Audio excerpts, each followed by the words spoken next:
एक बार सुमेरु पर्वत पर बैठे हुए ब्रह्मा जी के पास जाकर देवताओं ने उनसे अविनाशी तत्व बताने का अनुरोध किया। शिवजी की माया से मोहित ब्रह्मा जी उस तत्व को न जानते हुए भी इस प्रकार कहने लगे, मैं ही इस संसार को उत्पन्न करने वाला स्वयंभू अजन्मा एकमात्र ईश्वर अनादि भक्ति ब्रह्मा घोर निरंजन आत्मा हूँ। मैं ही प्रवृत्ति और निवृत्ति का मूलाधार सर्वलीन पूर्ण ब्रह्मा हूँ। ब्रह्मा जी ऐसा कि पर मुनि मंडली में विद्यमान विष्णु जी ने उन्हें समझाते हुए कहा कि मेरी आज्ञा से तो तुम सृष्टि के रचयिता बने हो, मेरा अनादर करके तुम अपने प्रभुत्व की बात कैसे कर रहे हो। इस प्रकार ब्रह्मा और विष्णु अपना अपना प्रभुत्व स्थापित करने लगे और अपने पक्ष के समर्थन में शास्त्र वाक्य उद्धृत करने लगे। अंततः वेदों से पूछने का निर्णय हुआ तो स्वरूप धारण करके आए चारों वेदों ने क्रमशः अपना मत 6 इस प्रकार प्रकट किया। ऋग्वेद, जिसके भीतर समस्त भूत निहित हैं तथा जिससे सब कुछ प्रवत्त होता है और जिसे परमात्मा कहा जाता है, वह एक रुद्र रूप ही है। यजुर्वेद, जिसके द्वारा हम वेद भी प्रमाणित होते हैं तथा जो ईश्वर के संपूर्ण यज्ञों तथा योगों से भजन किया जाता है, सबका दृष्टा वह एक शिव ही है।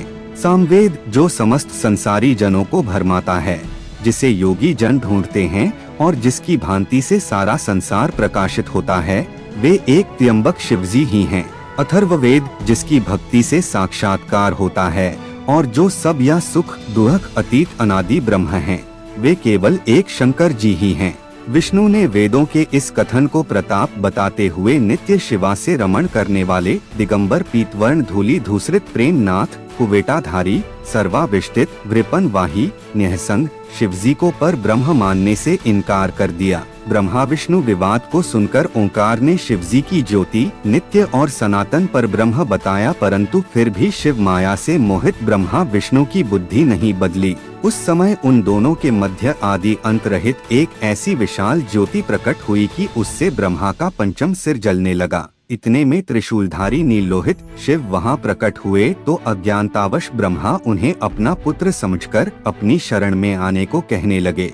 ब्रह्मा की संपूर्ण बातें सुनकर शिवजी अत्यंत क्रुद्ध हुए और उन्होंने तत्काल भैरव को प्रकट कर उससे ब्रह्मा पर शासन करने का आदेश दिया। आज्ञा का पालन करते हुए भैरव ने अपनी बाईं उंगली के नखाग्र से ब्रह्मा जी का पंचम सिर काट डाला। भयभीत ब्रह्मा शतरुद्री का पाठ करते हुए शिवजी के शरण हुए। ब्रह्मा और विष्णु दोनों को सत्य की प्रतीति हो गई और वे दोनों शिवजी की महिमा का गान करने लगे। यह देखकर शिवजी शांत हुए और उन दोनों को अभयदान दिया। इसके उपरांत शिवजी ने उसके भीषण होने के कारण भैरव और काल को भी भयभीत करने वाला होने के कारण काल भैरव तथा भक्तों के पापों को तत्काल नष्ट करने वाला होने के कारण पाप भक्षक नाम देकर उसे काशीपुरी का अधिपति बना दिया। फिर कहा कि भैरव, तुम इन ब्रह्मा विष्णु को मानते हुए ब्रह्मा के कपाल को धारण करके इसी के आश्रय से भिक्षावृत्ति करते हुए वाराणसी में चले जाओ। वहां उस नगरी के प्रभाव से तुम ब्रह्म हत्या के पाप से मुक्त हो जाओगे।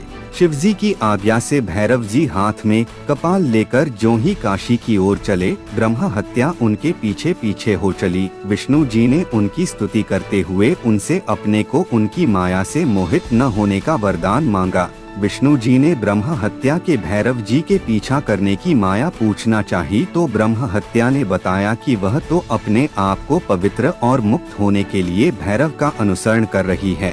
भैरव जी ज्यों ही काशी पहुँचे त्यों ही उनके हाथ से चिमटा और कपाल छूटकर पृथ्वी पर गिर गया और तब से उस स्थान का नाम कपालमोचन तीर्थ पड़ गया। इस तीर्थ में जाकर सविधि पिंडदान और देव पितृ तर्पण करने से मनुष्य ब्रह्म हत्या के